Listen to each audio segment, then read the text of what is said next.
Okey. Untuk after 12 hari ni, saya kira jatuh pada surah 22. Okay, saya tengok dia punya header mudah-mudahan dengan bacanya saya punya kadar after 12 you all can get some knowledge how to go about this Al-Quran, cahaya Al-Quran.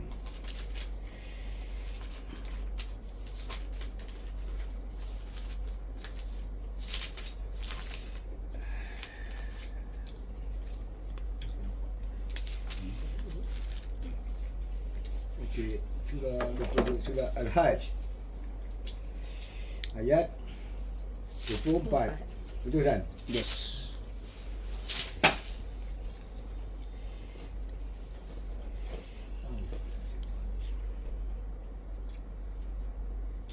Dan mereka diberi petunjuk kepada ucapan-ucapan yang baik dan ditunjuki pula kepada jalan Allah yang terpuji. Oh, it's a very nice title heading mendapat petunjuk lah sini. But anyway, we see what does it means to the story itself, atau di kadar-kadar 20, 40, 44, 46, surah 46. Surah 46 Al-Ahqaf, iaitu bukit-bukit pasir. So saya mula daripada ayat 24.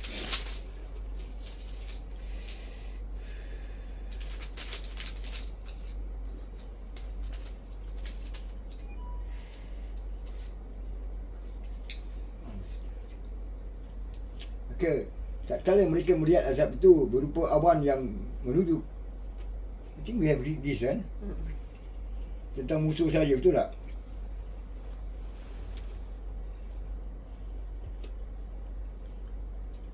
Baru last class, betul tak? Dan kau ambil besok kafe dia. Ya, pukul 12. Lepas pukul 12 up to 12. Jatuh pada, that means surah ni jatuh juga pada Khamis lepas. Correct. Last Thursday. Sebab dia berkenaan yang saya pernah cerita, musuh-musuh saya di belakang tembok dan sebagainya. What kind of weapon they use? Tak sama. Bukan 20 aja. Hah? Bukan 20 kalau besok kafe. Kau tengok yang tu, kafe yang on the night. Bawah. Bawah 16. Tu ada nombor 22, 17, Jadi dia dah kedek 9. 20. Nari dah. Okay, tak apa, just go through mudah-mudahan. Nari 16 16. salah bang, bawah. Bukan tu atas. Bawah ni 20 bawah. Aku tengok atas lagi. 16 hari bulan, bukan 9 hari bulan. Saya baru bangga. Oh, tengok macam 9 hari bulan aku tengok atas. Perlunya kita nak Surah Taha. macam nak baca kadang-kadang kita tidak boleh silap. Kalau kita silap hari bulan, berarti itu bukan kejadian after 12 ni tadi. Betul tak? Benda 20. Surah yang betul apa tadi? 20. Untuk saya lihat, untuk kadang-kadang saya besok. 20 20. Yang Islam tu apa? 16? Islam kalau besok 24. 24 kan? Okey. Date selalu salah tengok.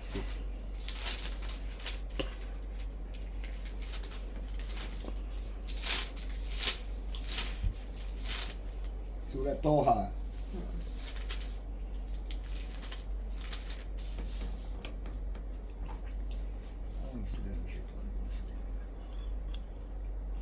Pergilah kepada Firaun, sesungguhnya ia telah melampaui batas.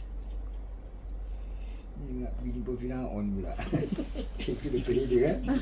We want to know exactly what is the title behind this 40, 44.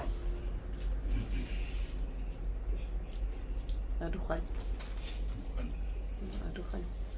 Okey, sini Pusayat bilang, dan biarkanlah laut itu tetap terbelah, sesungguhnya mereka adalah tentera yang akan ditenggelamkan. Okey, bagi saya ni Allah ingin menasihati saya atau give me some knowledge tentang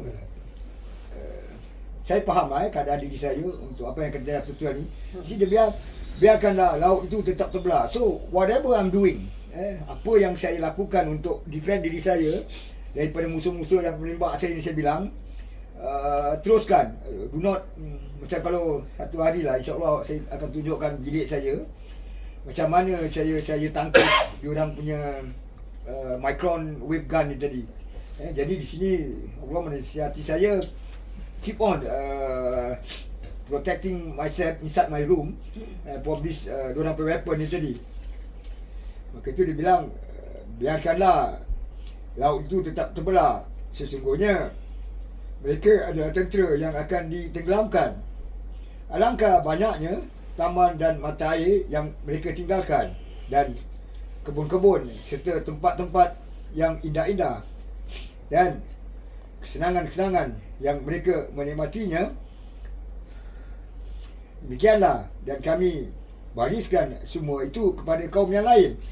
InsyaAllah lah kalau sini, as long as maybe tonight I'm going to still use my defensive teknik yang Allah mempelajari saya, seperti macam I don't know, should I show you my room? Tak apalah ni kali Dan sesungguhnya telah kami selamatkan Bani Israel dari siksaan yang menghinakan, insya-Allah. Dari azab Firaun, macam saya bilang, these are involved the high ranking personnel atau involved the government who have some tying up bilateral with this certain country and so on, yang akan menghapuskan orang-orang Islam ataupun pengikut-pengikut Dajjal ni saya bilang tadi. Sesungguhnya dia adalah orang yang sombong, salah seorang dari orang yang melampaui batas, dan sesungguhnya telah kami pilih mereka dengan pengetahuan kami atas bangsa-bangsa. So you see di Al-Quran ni dia tadi header kita tengok it mention Firaun. Tapi kalau saya bawa kepada saya kadang-kadang Firaun dah tak ada. Itu cuma gambaran yang satu orang yang berkuasa di negeri kita ni. Dia digambarkan sebagai Firaun ni tadi. Dan kami telah memberikan kepada mereka di antara tanda-tanda kekuasaan kami sesuatu yang di dalamnya terdapat nikmat yang nyata. Sesungguhnya mereka itu benar-benar berkata, tidak ada kematian selain kematian di dunia ini, dan kami sekali tidak akan dibangkitkan. Mereka tak akan macam Islam tu orang-orang begini tak akan percaya tentang agama Islam ni tadi. That's why dia nak atau macam mana pun tetap mereka punya kebencian mereka kepada orang-orang Islam lah tetap dia nak bunuh dan sebagainya. Apakah mereka yang lebih baik ataukah kaum Tubah dan orang-orang yang sebelum mereka? Kami telah membinasakan mereka kerana sesungguhnya mereka adalah orang-orang yang berdosa. You see not? Sini saya show that Allah will help me lah walaupun hari mati saya dah dekat, tapi macam saya bilang penyebab saja mati itu mati tetap mati. Cuma sini Allah terangkan these are the people orang kafir ni, orang-orang yang memusuhi orang-orang Islam ni tadi. Allah akan balas mereka. Dan kami tidak menciptakan langit dan bumi dan apa yang ada di antara keduanya dengan bermain-main. Kami tidak menciptakan keduanya melainkan dengan hak, tetapi kebanyakan mereka tidak mengetahui. Dari langit dan bumi, di antaranya tadi saya bilang oksigen, all those bahan-bahan yang kita tak nampak lah, angin, oksigen, dan juga frekuensi atau wave. Jadi mereka mengambil atau daripada macam saya bilang daripada ciptaan Israel ni untuk menjadikan satu senjata yang tidak pakai bullet. Dia menggunakan ni tadi bahan frekuensi atau wave untuk jadikan senjata untuk membunuh orang. Sini Allah kasih hanya bagi saya faham betul lah. Dia bilang, dan kami tidak menciptakan langit dan bumi dan apa yang ada di antara keduanya dengan bermain-main. Kami tidak menciptakan keduanya melainkan dengan hak, Tetapi kebanyakan mereka tidak mengetahui. There is a good reason Allah cipta ni frekuensi dan wave untuk kegunaan radar atau radio. Tetapi mereka mengambil ni, mereka gunakan untuk jadikan senjata untuk bunuh orang. Sesungguhnya hari keputusan, iaitu hari kiamat, itu adalah waktu yang dijanjikan bagi mereka semuanya. Iaitu hari yang seorang karib tidak dapat memberi manfaat kepada karibnya sedikit pun, dan mereka tidak akan mendapat pertolongan kecuali orang yang diberi rahmat oleh Allah. Sesungguhnya dialah yang maha perkasa lagi maha penyayang. So it shows tu from the header tadi mention Firaun. So kemudian jalan cerita dia tadi, it's more to the people yang nak binasakan saya atau nak hapuskan saya atau nak bunuh saya lah. So Allah bilang biarkan laut tu terbelah. It says though as whatever I'm doing, just carry on with it. Di alat-alat yang saya guna untuk tangkis mereka. Mudah-mudahan sini Allah bilang diorang akan withdraw dan sebagainya lah, atas bantuan Allah juga. Saya teruskan lagi. Sesungguhnya pohon zakum itu makanan orang yang banyak berdosa, sebagai kotoran minyak yang mendidih di dalam perut, seperti mendidih air yang sangat panas. Peganglah dia, kemudian selitlah dia ke tengah-tengah neraka. Kemudian tuangkanlah di atas kepalanya siksaan air yang amat panas. It says though as terhadap orang-orang yang di sini Allah nak menyiksa lah orang-orang ini. Maybe after 12, I don't know how Allah going to siksa. Di sini kasih gambaran saja, tuangkan air panas kepalanya dan sebagainya. Rasakanlah, sesungguhnya kamu orang yang perkasa lagi mulia. Sesungguhnya ini adalah azab yang dahulu selalu kamu meragu-ragukannya. Sesungguhnya orang-orang yang bertakwa berada dalam tempat yang aman, iaitu di dalam taman-taman dan mata air. Mereka di sini Allah terangkan, InsyaAllah after 12 ni tadi, selepas Allah siksa orang-orang kafir ataupun orang yang nak bunuh saya ni, so to me bukan saya masuk syurga. Maybe insyaAllah I have a good time sleeping, tidak ditembak dan sebagainya lah. Di situ gambaran seperti syurga. Sedangkan saya susah nak sekarang juga saya tak sihat. Everyday diorang akan tembak saya ni tadi, menggunakan tadi wave ni tadi. Mereka pakai sutera yang halus dan sutera yang tebal, duduk berhadapan-hadapan. Demikianlah, dan kami berikan kepada mereka bidadari. Di dalamnya mereka meminta segala macam buah-buahan dengan aman dari segala kekhawatiran. Mereka tidak akan merasakan mati di dalamnya kecuali mati di dunia, ataupun maybe after 12 ni hari mati saya pun besar kemungkinan. But insyaAllah lah, saya tengok macam mana. Mereka tidak akan merasakan mati di dunia, di dalamnya kecuali mati di dunia, dan Allah memelihara mereka dari azab neraka. Thank you Allah. Sebagai kurnia dari Tuhanmu, yang demikian itu adalah keberuntungan yang besar. Sesungguhnya kami mudahkan Al-Quran itu dengan bahasamu. Di sini selalu saya bilang, orang selalu berkata Al-Quran baca dalam bahasa kita atau terjemah ni tidak dapat pahala dan sebagainya. Sebenarnya ini ayat membuktikan sesungguhnya kami mudahkan Al-Quran itu dengan bahasamu. Sekarang awak tengok Al-Quran dari bahasa Jepun, bahasa Cina, bahasa Melayu. Doesn't mean it's only in Arab. Walaupun the original is Arab, tapi oleh kerana selepas diterjemahkan, every bangsa dapat memahami Al-Quran. Faham tak? Sini clear cut. Doesn't mean that those ada baiknya saya bilang Al-Quran ni baca dalam bahasa Arab, tetapi untuk diri saya lah, untuk saya nak pelajari, by the time untuk memahami dalam bahasa Al-Quran, it's too late to me. Lagi baiklah sini Allah bilang, sesungguhnya kami mudahkan Al-Quran itu dengan bahasamu supaya mereka mendapat pelajaran.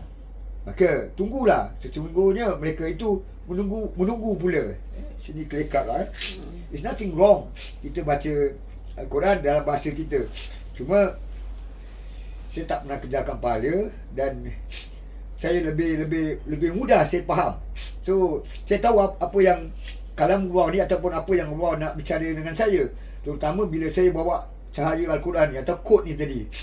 Dengan kod ni tadi, so I know kan, by after 12 tonight I just be prepared and then I just do whatever every day I do tentang bilik saya ni, macam mana diorang nak tembak saya dan how I defend myself inside my room.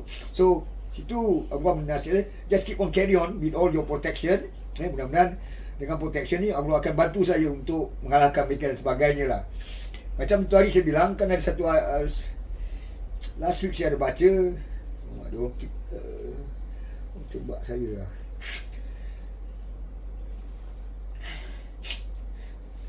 Tak apa, saya dah Quran Azim, saya habis di sini. Okey.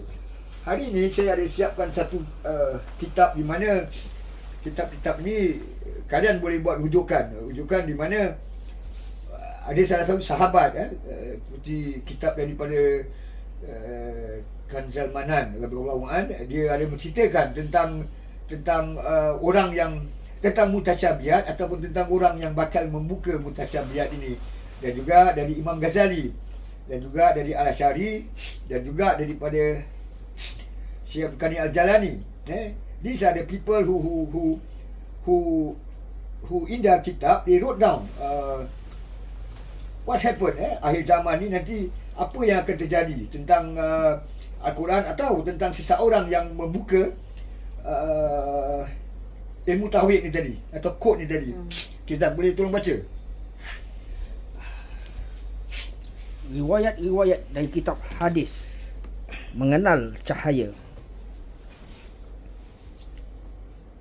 Sebagai mukaddimah kepada kitabnya Kanzul Manan, Syekh Abi Madyan radhiyallahu anhum telah memperturunkan kalam hikmahnya yang pertama seperti berikut.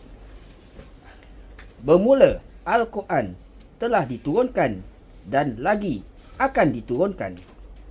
Maka yang sudah diturunkan hanya telah berlalu, dan yang akan diturunkan itu berkekalan hingga hari kiamat. Ini membawa maksud bahawa Al-Quran yang diturunkan atas penghulu kita Nabi Muhammad sallallahu alaihi wasallam dengan lidah Jibril alaihi salam telah lalu, yakni telah selesai turunnya pada zaman atau masa Nabi, manakala Al-Quran yang diturunkan atas hati segala awliyanya daripada sesuatu yang diilhamkan dengan ilmu laduni akan berkekalan turunnya hingga hari kiamat, seperti hadis yang diisyaratkan dari sabda Nabi sallallahu alaihi wasallam yang bermaksud, minta petua olehmu akan hati engkau, dan jika dipetuakan akan oleh yang mempetuakan. Ilmu laduni atau disebut juga sebagai warid ilahiyah akan dilimpahkan ke atas hati awliya Allah pada waktu jernih.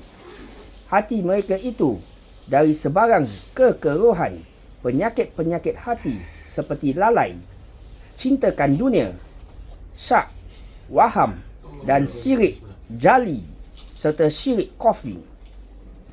Jiwa atau hati yang menerima ilmu laduni akan difahamkan makna-makna, asma-asma dan sifat-sifat Allah di alam malakut dan alam jabarut. Penyingkapan dan pembukaan ilmu-ilmu hakikat dan makrifat diperolehi mereka apabila bersunyi dengan kekasih mereka itu. Imam Ghazali menegaskan hal jernih hati ini dengan istilah penyempurnaan sebagaimana berikut.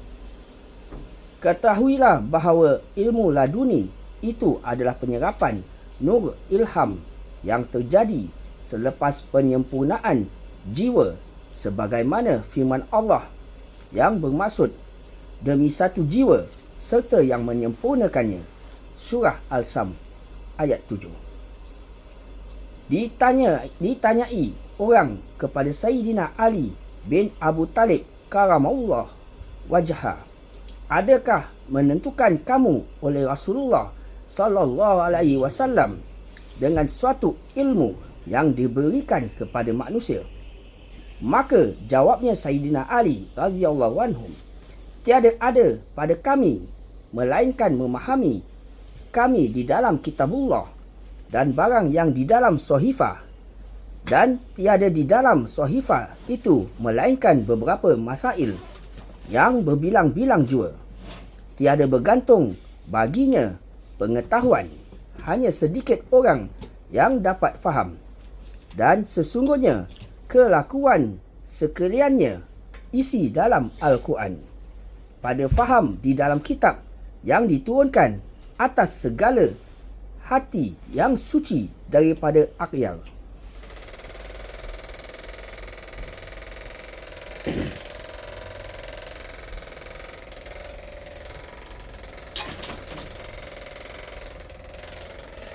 Rahsia Sufi bab ilmu. Al-Quran dengan segala tafsir, penjelasan, interpretasi dan perumpamaannya mengandung semua bahagian ilmu tersebut. Tafsir Al-Quran pun menjelaskan maksud ayat-ayat Al-Quran itu bagi orang awam. Selain itu, terdapat pula pentafsiran lain yang dibuat dengan perumpamaan, yakni penjelasan makna batin ayat-ayat tersebut. Penjelasan seperti ini biasanya diperuntukkan bagi orang-orang tertentu atau orang-orang pilihan. Konkretnya, penafsiran semacam itu hanya diperuntukkan bagi mereka yang dalam tingkatan rohani tertentu memiliki keyakinan atau keimanan yang kuat dan teguh pemahamannya, serta memiliki kemantapan ilmu sehingga membolehkan mereka membuat penilaian dan pertimbangan tentang suatu yang hakiki. Tingkat kerohanian mereka ibarat sebatang pohon, urat akarnya teguh terbenam di dalam tanah, sedangkan pangkalnya membujur di bumi dan pucuknya menjulang ke langit ketujuh.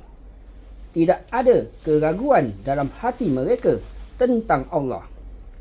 Ibarat kalimat La ilaha illallah yang akarnya di bumi ketujuh dan pucuknya menerawang ke langit yang ketujuh pula. Bahkan lebih tinggi dari itu. Inilah satu perumpamaan tentang kerohanian orang-orang pilihan Allah.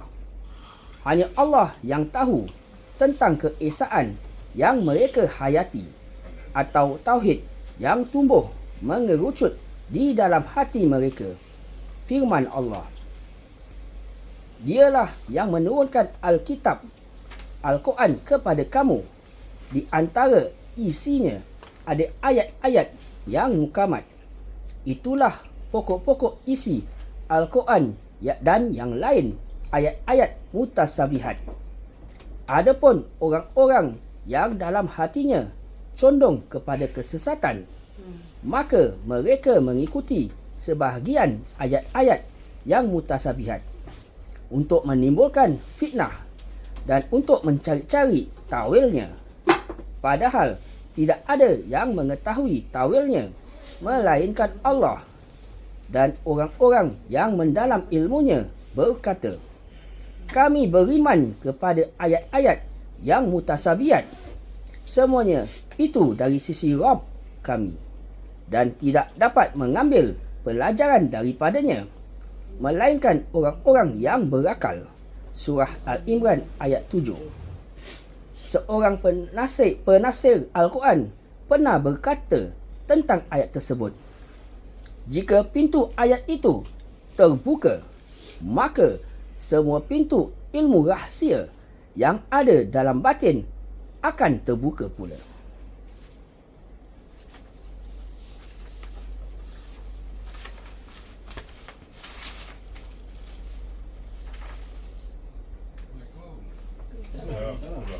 Dari Abu Malik Al-Haris Ibnul Asim Al-Asri Asari radhiyallahu berkata, Rasulullah bersabda, bersuci adalah sebahagian dari iman, dan alhamdulillah itu memenuhi timbangan. Subhanallah dan alhamdulillah itu dapat memenuhi ruang yang ada di antara langit dan bumi. Salat dalam cahaya. Sedekah adalah bukti. Sabar adalah merupakan cahaya. Al-Quran adalah merupakan hujah yang akan membela atau menuntutmu. Setiap manusia bekerja, maka ada yang menjual dirinya dan ada pula yang menghancurkan dirinya. Hadis sahih diriwayatkan oleh Muslim, hadis nombor 328 Al-Tirmizi, hadis nombor 3439 Ibnu Majah, hadis nombor 276 Ahmad, hadis nombor 21828 dan 21834 Al-Darimi, hadis nombor 651. Tafsir Isyari. Isyarah secara etimologi berarti penunjukan, memberi isyarat. Sedangkan tafsir Al-Isyari adalah menakwilkan, menafsirkan ayat Al-Quran Al-Karim tidak seperti zahirnya, tapi berdasarkan isyarat samar yang bias diketahui oleh orang yang berilmu dan bertakwa, yang pentakwilan itu selaras dengan makna zahir ayat-ayat Al-Quran dari beberapa sisi sahihis yang masyhur. Penafsiran Al-Quran yang berlainan menurut zahir ayat kerana adanya petunjuk-petunjuk yang bersirat dan hanya diketahui oleh sebahagian ulama atau hanya diketahui oleh orang yang mengenal Allah, iaitu orang yang berperibadi luhur dan telah terlatih jiwanya mujahadah. Dengan kata lain, tafsir Al-Isyari adalah suatu tafsir di mana musafir berpendapat dengan makna lain tidak sebagai yang tersurat dalam Al-Quran. Tetapi penafsiran tersebut tidak diketahui oleh setiap insan kecuali mereka yang hatinya telah dibukakan dan disinari oleh Allah, yakni orang-orang yang soleh, iaitu mereka yang telah dikaruniakan pemahaman dan pengertian dari Allah Subhanahu wa taala. Ini membawa maksud bahawa hanya mereka yang suci dan bersih hatinya sahaja yang dapat mentafsirkan lautan ilmu, pengetahuan dan hikmah di sebaliknya. Tidak hairanlah Imam Ghazali telah menegaskan hal ini dalam karyanya Al-Risalatul Dunia sebagaimana berikut.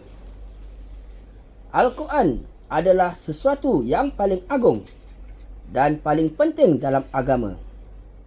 Di dalam Al-Quran terdapat kemusykilan dan tidak dapat diselesaikan oleh akal.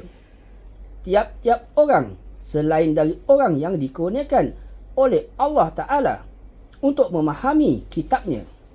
Dalam hal ini, Rasulullah ada bersabda yang bermaksud, tiap-tiap ayat Al-Quran itu ada sahaja zahir dan batin, dan batinnya itu mempunyai 7 lapisan pula. Dalam suatu riwayat yang lain dinyatakan sebagai mempunyai 9 batinnya. Seterusnya, sebagai memperlanjutkan perihal ilmu laduni ini, berkata lagi Al-Arif Al-Rabbani Kamil Mukamil Wali Kutub Syekh Abi Madian radhiyallahu anhu dalam kitabnya Kanzul Manan, dan hasil daripadanya bahawasanya orang yang salik itu apabila disucikan zahirnya dan batinnya dan jernih hatinya daripada segala akyar dengan jalan tarikat Muhammadiyah. Nescaya bersihlah cermin hatinya daripada kekeruhan dunia dan akhirat, dan hapuslah daripadanya segala karat tulis naksiah, berbagai-bagai tulisan hati. Maka jadilah hatinya ahli ketika itu bagi tempat turun Nur Al-Rabbaniyah, dan jadi ahlilah ia bagi musahadah, memandang akan Tuhannya pada segala zarah daripada zarah yang maujud, di atas yang berpatutan dengan dia dan dimusahadakan. Dan Allah Ta'ala meliputi bagi tiap-tiap sesuatu, dan mukalamah bercakap-cakap dalam sernya.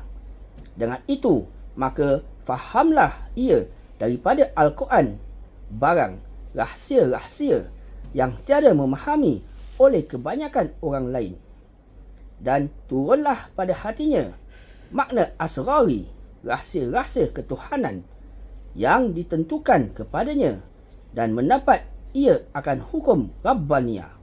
Sadaqallahul Azim. Tengok jadi pada apa yang tadi dikutip daripada lebih kurang berapa kitab ni tadi Imam Ghazali, ada kitab Panzil Manan, mereka menceritakan ada sahabat juga menceritakan yang akhir zaman ni tadi, atau ada orang ni tadi yang akan mengeluarkan sesuatu dari Al-Quran. Al-Quran dah complete actually, bukan dikeluarkan untuk tambah-tambah, untuk diedit, tidak. Sepertinya satu perkara yang dipergunakan oleh Rasulullah, sahabat dan isteri-isterinya, yang menggunakan ni tadi cahaya Al-Quran atau kod ni tadi. Dan juga di si Abu Hurairah pernah menceritakan dua ilmu, di mana satu boleh dihujarkan dan satu tidak boleh dihujarkan, rahsia, di mana kalau mereka keluarkan, Rasulullah akan pancung kepala mereka. So kita tanya diri kita, apakah ilmu yang dirahsiakan ni tadi? There must be reason kenapa tak boleh dikeluarkan. Okey, berbalik kepada tadi contoh-contoh yang all those yang pernah saya keluarkan dalam Al-Quran, tentang surah Najm, ada satu pemuda ni atau digelar kawan. Kemudian dalam hadis ada juga Rasulullah SAW Isra Miraj bertemu dengan seorang pemuda ni tadi. Dia bukan Nabi, dia bukan malaikat. Okay, we ask ourselves, tidak mungkin Allah mewujudkan orang ni dalam hadis, dalam Al-Quran sebagai model, ambil gambar ke apa. Dia bukan model. There must be a reason why he appeared.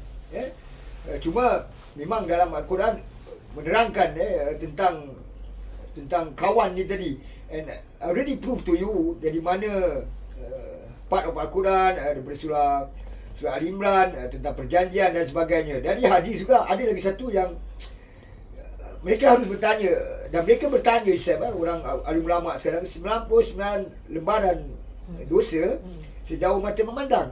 They ask themselves, who are this person? Tak mungkin dengan kalimat asyhadu an la ilaha illallah wa asyhadu anna Muhammad Rasulullah so settle like that, dengan timbangan dia berat daripada apa yang dosa yang dia pernah lakukan dengan kalimat bitoka ni tadi. So is all the proof yang saya dah buktikan siapa saya. Dan saya sebenarnya saya pendamkan perkara ni puluhan tahun. Jadi awak tengok saya dah mula sakit-sakit. Saya akan kembali kepada Tuhan saya. Semoga orang yakin dengan kod ni tadi. Kerana kod ni tadi bagi saya lah, semua ustaz atau terutama alim ulama, atau they have to know this thing, to help themselves, atau bantu mereka untuk mentadbirkan sesuatu, atau to protect their country itself. Dengan macam saya bilang, Taurat juga boleh bantu kaum Yahudi protect their country. Al-Quran pun sama juga, lagi power lagi. Ibarat kata macam dari mana musuh datang. So ulama-ulama ni harus mempelajari tentang nikot ni. Dia bukan saya ada-adakan lah. Di sini saya dah kutip beberapa kitab-kitab yang menceritakan tentang cahaya ni tadi, cahaya Al-Quran. Dan juga saya berdoa pada Allah, mudah-mudahan saya selesai sudah tugas saya ni tadi untuk menyampaikan. I've done many things to prove I've done many things to prove from Al-Quran, from Hadis and from some kitab. Dan terserah bagi di mana Allah yang membuka hati mereka untuk mempelajari tentang kod ni tadi. Is free of charge. In fact, don't charge anybody. Supaya mereka dapat menggunakan untuk satu ketika dapat membantu wali yang akan datang. Contohnya Imam Mahdi dapat membantu, akan memberi mereka ini kod Al-Quran. Kalau mereka ada kod Al-Quran ni, baik Imam Mahdi atau Nabi Allah Isa, dia tahu macam mana nak kena kejar Dajjal dengan mengikuti cahaya Al-Quran atau kod ni tadi. And he should know siapa yang akan, di mana mereka akan menyerang dan sebagainya. During a fight, during a war, they need this code. Sama juga saya bilang kitab Taurat, tidak ada orang boleh melawani Israel dahulu, di mana Arab country combine to attack Israel. Tak ada yang boleh menang. Kenapa? Mereka masih berpandukan kitab Taurat. Dan saya pernah terangkan, apabila 7 tahun lepas kitab Taurat tidak boleh digunakan, boleh sekarang everybody will attack. You see how powerful the kitab is. Sama juga Al-Quran. And kalau saya nak hujah lagi tentang kod ni tadi, ibarat kata kalau ada satu kehakiman, satu juri atau court apabila orang ada buat kesalahan, kita tak payah panggil lawyer dan tak payah sebagainya. Cuma mengambil tarikh lahir dia, kita sudah tahu dalam Al-Quran apa perbuatan yang dibikin pada hari itu. And tidak boleh berbohong. You just imagine, from that angle also, boleh diberitahu daripada kod ni tadi, sama ada orang tu melakukan kriminal atau tidak, atau difitnah. Al-Quran, there will be a teknik macam mana nak mempergunakan ini kod ni tadi. Sama juga saya bilang, anything to do in this world, tentang ekonomi, tentang peperangan, everything is all inside the Al-Quran. Cuma how to maneuver with this code atau the numbering system. Saya rasa saya dah terlalu banyak saya buktikan from Al-Quran, from Hadis and from some kitab of the Sahabat and some kitab of Imam Ghazali tentang who am I. I should bring out, memang tugas saya untuk mengeluarkan di akhir zaman ni, untuk mengeluarkan kod ni tadi. Dan selepas tu I've done my job. InsyaAllah lah, mudah-mudahan saya dah selesaikan tugas saya, apa yang Allah perintahkan pada, atau apa yang saya telah berjanji, saya, Rasulullah dan Allah, dalam surah Al-Imran last week I think. Itu sajalah. Dan insyaAllah lah, nanti mudah-mudahan bagi awak orang, saya akan to guide you atau teach you more method of using this code with the numbering system. Saya dah terima kasih.